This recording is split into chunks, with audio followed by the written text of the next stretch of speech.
Tresse nuovo. Quindi presentare entro febbraio un primo pacchetto di misure sui flussi turistici, tutela ambientale e monumentale, traffico acqueo e grandi navi.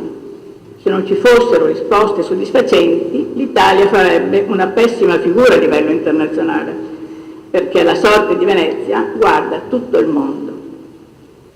E forse perfino il nostro sindaco non farebbe piacere di trovarsi di fronte a un'esclusione così eclatante, conseguenza della manifesta incapacità di dare una svolta politica dissennata di questi anni che ci ha portato a questa situazione. Comunque sia, i cittadini veneziani sono preoccupati e si stanno mobilitando, assieme alle associazioni cittadine, con manifestazioni di protesta, ma anche di proposta.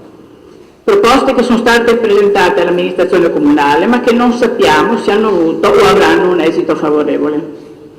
Questo è in ogni caso lo scopo di questi incontri. Sentiremo le proposte che sono avanzate e sono state presentate all'amministrazione e dalle associazioni e sul problema dei flussi turistici e sulle ricadute che queste hanno sulla residenza. Sentiremo gli esperti parlare di traffico acqueo e moto ondoso, di legge speciale per la salvaguardia di Venezia.